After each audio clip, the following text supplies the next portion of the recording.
కోనసీమ తిరుమల వాడపల్లి వెంకటేశ్వర స్వామికి భక్తులు హుండీలో సమర్పించిన కానుకల నుంచి భారీ ఆదాయం లభించింది. 28 రోజులకు గాను 1,52,91,193 రూపాయల ఆదాయం వచ్చినట్లు డిప్యూటీ కమిషనర్ కార్యనిర్వహణాధికారి నల్లం సూర్య చక్రధరరావు వెల్లడించారు.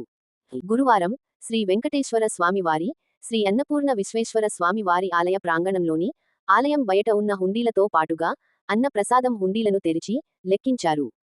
ఆలయ సిబ్బంది, శ్రీవారి సేవకులు ఈ కార్యక్రమంలో పాల్గొన్నారు.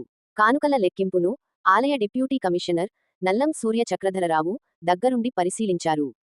వాడపల్లి వెంకన్నకు హుండీల్లో భక్తులు సమర్పించిన కానుకల ద్వారా నగదు రూపంలో 1,20,78,200 రూపాయలు, అన్న ప్రసాదం హుండీల నుంచి 26,12,993 రూపాయలు లభించాయి.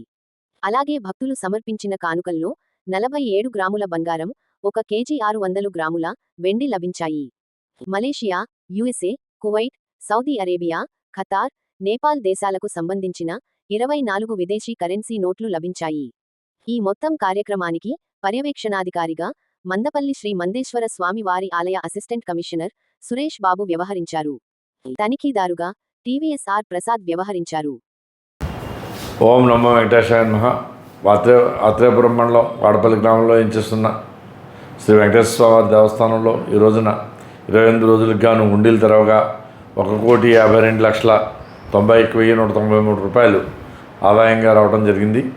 అలాగే 47 గ్రాముల బంగారం, 1 కేజీ 600 గ్రాముల వెండి మరియు 24 విదేశీ కరెన్సీ నోట్లు వచ్చినాయి. ఈ యొక్క కార్యక్రమంలో మందపల్లి ఏసీ సురేష్ బాబు, అలాగే టీవీఎస్ఆర్ ప్రసాద్ గారు తనిఖీదారు రాజమండ్రి, మరి గ్రామస్తులు, భక్తులు, మరి చైతన్య గోదావరి గ్రామీణ బ్యాంకు ప్రజాప్రతినిధులు, పత్రికా ప్రతినిధులు, పోలీసులు, శ్రీవారి సేవకులతోటి ఈ యొక్క కార్యక్రమాన్ని పూర్తి చేయడం జరిగింది. ఇది ఒక రికార్డ్ అని మీ ద్వారా భక్తులందరికీ కూడా నేను తెలియజేసుకుంటున్నాను. ఓం నమో వెంకటేశాయ నమః.